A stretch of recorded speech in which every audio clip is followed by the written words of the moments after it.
15 ਫਰਵਰੀ ਦਾ ਉਹ ਦਿਨ ਜਦੋਂ ਮਾਨਯੋਗ ਸੁਪਰੀਮ ਕੋਰਟ ਭਾਜਪਾ ਨੂੰ ਫਟਕਾਰ ਲਗਾਉਂਦੀ ਹੈ ਕਿ ਜਿਹੜੇ ਤੁਸੀਂ ਚੁਣਾਵੀ ਬੌਂਡ ਰਾਹੀਂ ਪੈਸਾ ਇਕੱਠਾ ਕਰਦੇ ਹੋ ਇਹ ਅਨਕਨਸਟੀਟਿਊਸ਼ਨਲ ਹੈ। ਤੁਸੀਂ ਇਹਨੂੰ ਜਿਹੜਾ ਜਨਤਕ ਕਰੋ, ਇਹਨੂੰ ਆਰਟੀਆਈ ਯਾਨੀ ਕਿ ਸੂਚਨਾ ਅਧਿਕਾਰ ਦੇ ਖੇਤਰ ਵਿੱਚ ਲਿਆਓ ਤਾਂ ਜੋ ਕੋਈ ਵੀ ਸ਼ਖਸ ਜਿਹੜਾ ਉਹ ਜਾਣ ਸਕੇ ਕਿ ਭਾਜਪਾ ਦੇ ਕੋਲ ਜਿਹੜੇ ਪੈਸੇ ਆਉਂਦੇ ਆ ਕਿੱਥੋਂ ਆਉਂਦੇ ਆ ਤੇ ਕਿੰਨੇ ਪੈਸੇ ਇਹਨਾਂ ਦੇ ਬੈਂਕਸ ਅਕਾਊਂਟਸ ਦੇ ਵਿੱਚ ਹੈਗੇ ਆ। ਜਦਕਿ ਭਾਜਪਾ ਨੇ ਜਿਹੜਾ ਇਹ ਇੱਕ ਇਲੈਕਟੋਰਲ ਬੌਂਡਸ ਦੀ ਜਿਹੜੀ ਸਕੀਮ ਲਿਆਂਦੀ ਸੀਗੀ ਕਿ ਇਲੈਕਟੋਰਲ ਬੌਂਡਸ ਲਿਆਓ, ਲੋਕ ਇਹ ਬੌਂਡ SBI ਬੈਂਕ ਤੋਂ ਖਰੀਦਦੇ ਸੀਗੇ ਤੇ ਬਾਅਦ ਚੋਂ ਆਪਣੀ ਮਰਜ਼ੀ ਨਾਲ ਜਿੰਨਾ ਵੀ ਉਹਨਾਂ ਨੇ ਚੰਦਾ ਦੇਣਾ ਹੁੰਦਾ ਸੀਗਾ ਉਹ ਬੈਂਕ ਦੇ ਵਿੱਚ ਜਮ੍ਹਾਂ ਕਰਾ ਦਿੰਦੇ ਸੀ। ਇਹਦੇ ਵਿੱਚ ਉਹਨਾਂ ਨੂੰ ਪੁੱਛਿਆ ਨਹੀਂ ਜਾ ਸਕਦਾ ਸੀਗਾ ਕਿ ਉਹ ਕਿਹਨੂੰ ਪੈਸੇ ਦੇ ਰਹੇ ਆ ਜਾਂ ਉਹ ਸ਼ਖਸ ਕੌਣ ਹੈ ਜਿਹੜਾ ਭਾਜਪਾ ਨੂੰ ਪੈਸੇ ਦੇ ਰਿਹਾ। ਇਹ ਸਭ ਦੇ ਵਿੱਚ ਜਿੱਥੇ ਇਹ ਅਜੇ ਖਬਰ ਚੱਲਦੀ ਪਈ ਸੀ, ਚਰਚਾ ਚੱਲਦੀ ਪਈ ਸੀ, ਇਸੇ ਦੌਰਾਨ ਕਾਂਗਰਸ ਦੇ ਵੱਡੇ ਆਗੂ, ਕਾਂਗਰਸ ਦੇ ਜਿਹੜੇ ਖਜ਼ਾਨਚੀ, ਇੰਡੀਅਨ ਨੈਸ਼ਨਲ ਕਾਂਗਰਸ ਦੇ ਖਜ਼ਾਨਚੀ ਅਜੇ ਮਾਕਨ ਨੇ ਭਾਜਪਾ ਦੇ ਉੱਤੇ ਵੱਡੇ ਇਲਜ਼ਾਮ ਲਗਾਏ ਆ।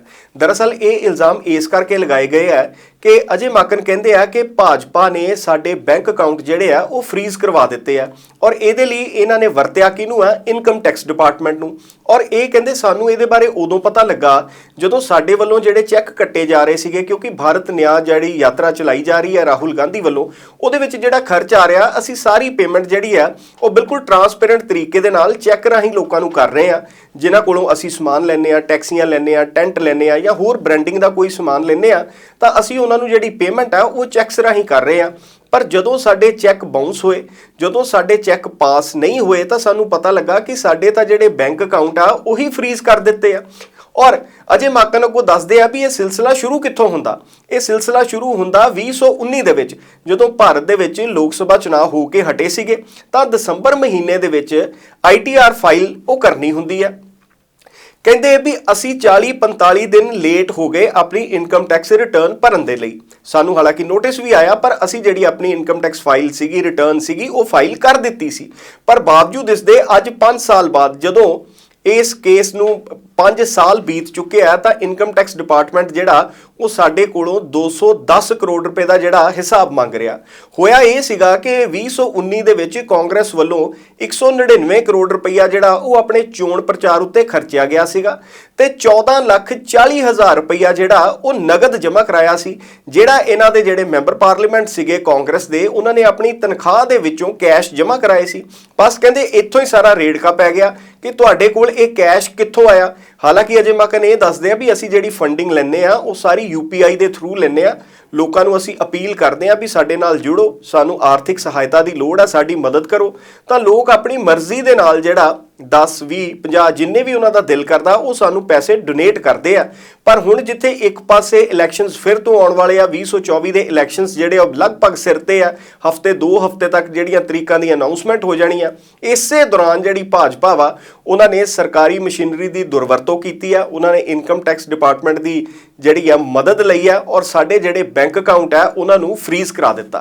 हम लोगों को परसों ये जानकारी मिली कि जो चेक हम लोग इशू कर रहे हैं वो बैंक्स उस चेक को ऑनर नहीं कर रहे हैं।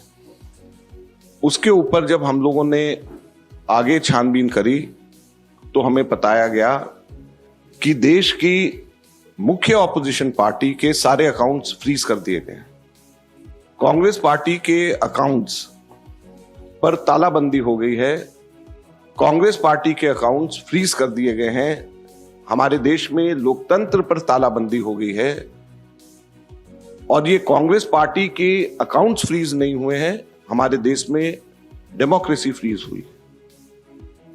हैरानी की बात यह है कि जब 2 हफ्ते केवल यह हफ्ता चुनाव घोषणा के लिए रह गए हों, ऐसे समय में प्रमुख ऑपोजिशन पार्टी के अकाउंट फ्रीज करके यह सरकार क्या दिखाना चाहती है और किस आधार पर फ्रीज करे गए हैं मैं आपको बताना चाहूंगा तो हास्यपद है। और ना केवल कांग्रेस पार्टी के, कल शाम को यूथ कांग्रेस के भी अकाउंट फ्रीज कर दिए गए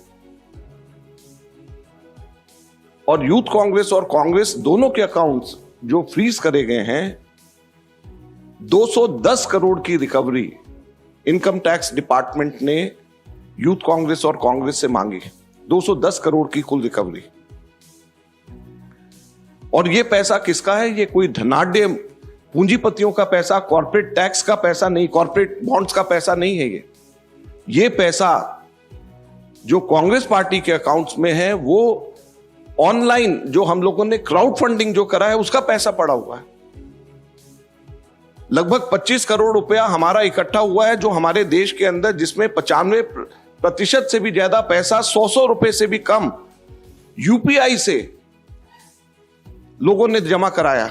यूथ कांग्रेस का जो पैसा है, यूथ कांग्रेस की मेंबरशिप ड्राइव का पैसा है, और वो पैसा इनकम टैक्स ने, भारत सरकार ने फ्रीज कर दिया है। हैरानी और दुख की बात है। और दूसरी तरफ जो कॉर्पोरेट बॉन्ड्स का पैसा जो सुप्रीम कोर्ट ने जिसको अनकॉन्स्टिट्यूशनल कर दिया है, वो भारतीय जनता पार्टी के पास में वो पूरा पैसा है और उसको वो खर्च कर रही है। तो लोकतंत्र कहां पे हमारे देश के अंदर जिंदा रहेगा? मैं इसलिए आज आपको बताना चाहता हूं और कहना चाहता हूं दुख से कि हमारे देश के अंदर लोकतंत्र खत्म हो गया है, लोकतंत्र पे बेड़ियां लग गई हैं, लोकतंत्र पे तालाबंदी हो गई है।